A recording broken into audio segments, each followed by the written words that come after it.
Homies kitchen, हम बनाते हैं सबके लिए।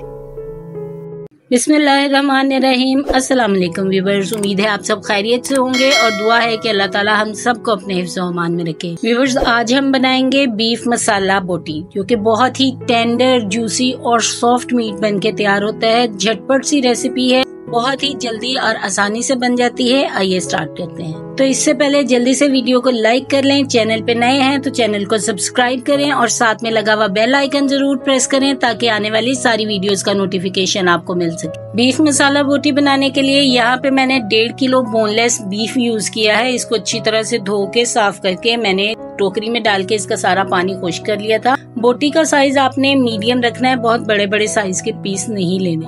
अब हम इसको करेंगे मैरिनेट। तो मैरिनेशन के लिए कुछ मसाले इसमें जाएंगे, जिसमें सबसे पहले हमने 1 टीस्पून भर के इसमें नमक डाल दिया, 1 टीस्पून सुरख मिर्च, 1 टेबलस्पून धनिया पाउडर, 1 टीस्पून कश्मीरी लाल मिर्च, इससे कलर बहुत अच्छा आएगा। ये हमने ½ टीस्पून से थोड़ा कम लिया है कचरी पाउडर। ये मीट टेंडराइज होता है, अब आसानी बाजार से मिल जाता है। इसके बाद 1 टेबलस्पून भर के अदरक लहसुन का पेस्ट डाला, 1 टीस्पून भर के हमने पिसी हुई सब्ज मिर्च डाली, ½ टीस्पून हल्दी और 1 टेबलस्पून भर के मैंने इसमें सिरके का डाल दिया। इन सारी चीजों को बहुत अच्छी तरह से हमने मिक्स करना है। मीट को अच्छी तरह से ये मसाज करके सारा मसाला इस पे लगा देना है। अगर आपके पास टाइम है तो आप इसको ओवरनाइट भी रख सकते हैं, अदरवाइज आप मिनिमम इसको आधे से पौना घंटा जरूर रख दीजिएगा। तो चलें जी, यहाँ पे हमने मैरिनेट किया हुआ गोश्त डाल दिया है। ये तकरीबन मैंने 1 घंटा मैरिनेट किया था। इसके बाद मैंने 4 से 5 टमाटर बारीक काट के डाल दिए हैं।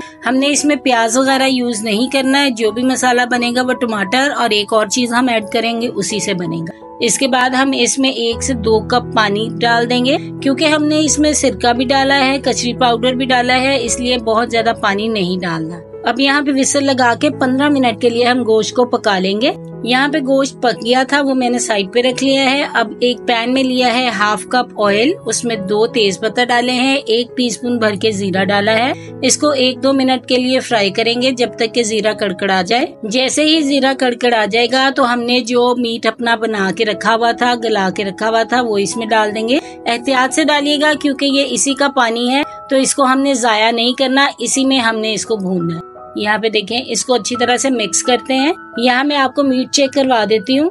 ये देखें, अच्छी तरह से गल गया। इससे ज्यादा नहीं गलाना, क्योंकि जब हमने इसको भूनना है या थोड़ी देर और पकेगा तो वो फिर रेशा रेशा हो जाएगी। यहाँ पे देखें, उसी पानी में वो मीट मजीद पक रहा है।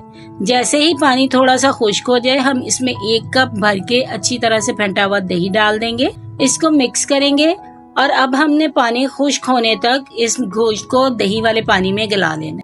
यहाँ पे मैं आपको दिखा देती हूँ। इसको पकते हुए तकरीबन 10 मिनट हो गए हैं और ये पानी काफी हद तक खुश्क हो गया है। ये देखें, यहाँ पे बस अब ऑयल जो है वो सेपरेट होना शुरू हो गया है। गोश्त भी अच्छा टेंडर हो गया है। अब ये रेडी है, इसको डिश आउट करते हैं। यहाँ पे देखें, अब हम इसको डिश आउट कर लेते हैं। बहुत ही मजे का यमी सा ये बीफ बन के रेडी होता है। झटपट सी रेसिपी है। जहां आप और दावतों में बड़ी बड़ी रेसिपीज बना रहे होते हैं, एक ये भी ऐड करें ताकि फौरन से बन जाए और बहुत ही मजेदार सी भी हो। आप इस रेसिपी को अपने ईद के मेन्यू में जरूर शामिल कीजिएगा। यकीनन आपके फैमिली फ्रेंड्स सबको बहुत पसंद आएगी। अब इसको गार्निश करेंगे कुछ लेमन स्लाइसेस के साथ। धनिया डालें, सब्ज मिर्च डालें, जो आपको पसंद हो उसके साथ इसको गार्निश कर लें। वीडियो अच्छी लगी हो तो लाइक करें, फ्रेंड्स और फैमिली के साथ शेयर करें। फिर ईद की अच्छी अच्छी रेसिपीज के साथ अब मिलेंगे। टिल देन, अल्लाह हाफिज।